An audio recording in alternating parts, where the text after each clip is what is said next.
Porcupine meatballs are the bizarre-looking vintage recipe that dominated Sunday dinners across America for decades, and the secret is raw rice sticking out like quills. This forgotten 1960s comfort food was the ultimate budget-friendly meatball recipe that turned cheap ground beef, uncooked rice, and a can of tomato soup into an entire family meal for under $2. Learn why Depression-era meatballs became a retro Sunday supper staple, how canned soup recipes revolutionized home cooking, and why this easy meatball recipe was in every church cookbook and community potluck from 1950 to 1980. Discover the genius behind this one-pot wonder that required almost no skill, but delivered maximum flavor and nostalgia. These aren't your fancy Italian meatballs. These are working-class recipes born from necessity and perfected in kitchens where every penny counted. The rice cooks inside the meatball while they simmer in tomato sauce, creating tender, fluffy centers that kids actually loved. Served over mashed potatoes or egg noodles, Porcupine meatballs represented everything beautiful about mid-century cooking. Simple ingredients, minimal cleanup, and a taste that brings you straight back to childhood. From Campbell's soup hacks to ground beef dinner ideas, this dish proves that the best nostalgic recipes don't need to be complicated. Whether you remember your grandmother making these every Sunday or you've never heard of them, this vintage American recipe deserves a comeback. The crispy rice quills, the savory tomato gravy, the comforting simplicity, it's retro cooking at its absolute finest. Make sure to like and subscribe for more forgotten flavors and stories from the past. Let us know in the comments, did your family have a Sunday favorite like this? Campbell's tomato soup was the base for everything in those years. My mother had a whole shelf in the pantry dedicated to those red and white cans, stacked 3 deep. Cream of mushroom for green bean casserole, cream of chicken for whatever needed to be creamy, and tomato for these meatballs. The soup came out thick and concentrated, almost paste-like, and you'd thin it with a can of water to make the sauce. It tasted different than marinara, sweeter and more processed, but that was the point. This wasn't Italian food trying to be authentic. This was American comfort food that existed in its own category, unapologetic about its origins. Church suppers were competitive in a way nobody admitted out loud. The ladies would arrive early, claiming the best spots on the serving table for their dishes. My grandmother always went for the end near the plates because she said people filled up as they went down the line, and her meatballs deserved to be eaten while people still had appetite. She was right. Her dish was always empty by the time desserts came out, scraped clean, with people asking if she'd brought a second batch. She never did. Scarcity made things more valuable, even at a church potluck where everything was free. The first time I tried making these without her, I forgot the rice needed to be raw. I'd cooked it first, thinking I was being smart, and ended up with meatballs that had mushy rice pudding in the middle instead of those firm little spikes. They fell apart in the soup, turning the whole thing into a gloppy mess that looked like something you'd feed to someone who'd just had their wisdom teeth out. I called her in tears, and she laughed so hard she had to sit down. She said everyone makes that mistake once, that cooking is just making mistakes until you learn what not to do. I made them right the next time, raw rice mixed straight in, and watched those spikes emerge like she'd promised they would. Stretching meat was an art form during the Depression, and those lessons lived on decades later in kitchens across America. A pound of hamburger was expensive even when times were good, so you learned to make it go further. Rice was cheap, filling, and when you mixed it into meatballs, it absorbed all the flavors while adding bulk. What would have been 20 meatballs became 35 with rice mixed in. Families noticed. Budgets noticed. The meat stretched further without anyone feeling cheated because these weren't skimpy little meatballs. They were substantial, heavy, satisfying.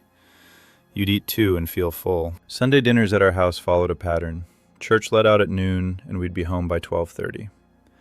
My grandmother would have started these before we left, rolling the meatballs and getting them into the soup so they could simmer while we were gone. We'd walk into that smell, tomato soup and beef and onions, the whole house warm and fragrant. She'd have made mashed potatoes to go with them, and we'd spoon the meatballs over the potatoes so the soup soaked in.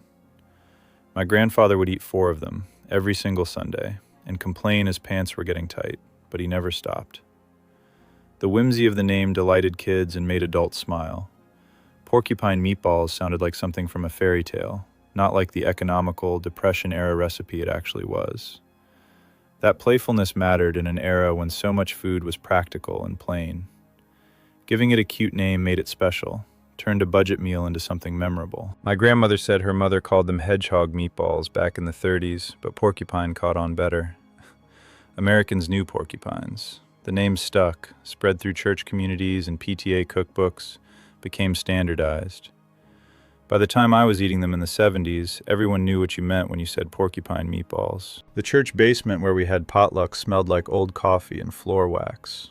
The kitchen had those industrial-sized coffee urns that percolated for hours, and the tables were the kind that folded up and got stored against the wall. Women would come in through the side door carrying their dishes, still warm, wrapped in kitchen towels. There was an unspoken hierarchy to where you placed your contribution. Main dishes went in the middle, sides along one end, desserts at the other. My grandmother's meatballs always went center table, right next to Mrs. Henderson's fried chicken and Mrs. Kowalski's kielbasa and sauerkraut. That was the holy trinity of our church suppers, the dishes that mattered. I burned my thumb once taking these out of the oven, grabbing the Corningware without a pot holder because I was in a hurry and stupid. The blister was enormous, right on the pad of my thumb, and it hurt for a week. My grandmother wrapped it in butter and a clean cloth, an old remedy that probably did nothing but felt like care. She said kitchens were dangerous places if you didn't pay attention, that she had scars from every decade she'd been cooking. She showed me a burn on her forearm from a roasting pan in 1952, a cut on her finger from a mandolin in 1968. Each one had a story. Cooking left marks, physical proof that you'd fed people, that you'd done the work. Campbell soup as a cooking ingredient was pure marketing genius from the 1950s onward. The company printed recipes on the back of their labels and in women's magazines, teaching housewives to use condensed soup as a base for casseroles, sauces, and gravies. It was convenient, shelf-stable, consistent. You didn't need to know how to make tomato sauce from scratch if you had a can of Campbell's. The company made cooking accessible to women who hadn't grown up learning traditional techniques, who were moving to suburbs and needed quick meals for growing families. Porcupine meatballs were in one of those early Campbell's cookbooks, right next to green bean casserole and tuna noodle surprise. The recipes spread like gospel. Potluck dynamics were fascinating if you paid attention. The same people brought the same dishes every time, and everyone had opinions about whose version was best. Mrs. Chen brought egg rolls that disappeared in minutes. The Wilson family always had a massive bowl of potato salad that nobody trusted because it sat out too long. My grandmother's meatballs had competition from Mrs. Yablonsky, who made stuffed cabbage rolls that were objectively delicious but took her 3 days to prepare. People respected the effort but loved the ease of my grandmother's recipe. You could make porcupine meatballs on Sunday morning before church and have them ready when you got home. No fuss, no 3-day commitment, just meat and rice and soup. The rice expansion was pure chemistry, even if nobody called it that. Raw rice absorbs liquid at a specific ratio, swelling to roughly 3 times its original size. Inside a meatball, surrounded by meat and submerged in soup, each grain soaked up tomato and beef fat and seasoning, expanding outward because that was the only direction it could go. The meat held together around it, creating pockets where the rice pushed through to the surface. Those spikes weren't decorative. They were the physical result of rice doing what rice does when exposed to moisture and heat. My grandmother didn't know the science, but she knew it worked, had seen it work hundreds of times, trusted it completely. Winter Sundays were when these mattered most. The house would be cold from church, and we'd come home to the warmth of the oven and that simmering pot. My grandmother would lift the lid, and the steam would rise up, fogging her glasses, and she'd test a meatball with a fork to make sure the rice was tender. Sometimes she'd add a little water if the soup had reduced too much. Sometimes she'd let it go thick and rich. It was never exactly the same twice, but it was always good. We'd eat at the kitchen table, all of us, with white bread and butter and glasses of milk, and nobody talked much because we were busy eating. The transition from necessity to nostalgia happened slowly. By the 1980s, people had more money and more options. You didn't have to stretch a pound of beef anymore. You could just buy 2 pounds. Convenience foods got more sophisticated, and Campbell's soup started to seem old-fashioned, too processed, too artificial. Young mothers wanted fresh ingredients, organic vegetables, recipes that sounded impressive. Porcupine meatballs fell out of fashion, relegated to church basement potlucks and the occasional nostalgic revival. But the people who grew up eating them never forgot.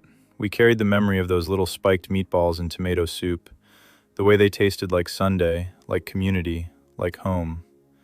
I make them now for my own family maybe twice a year, and my kids think they're weird.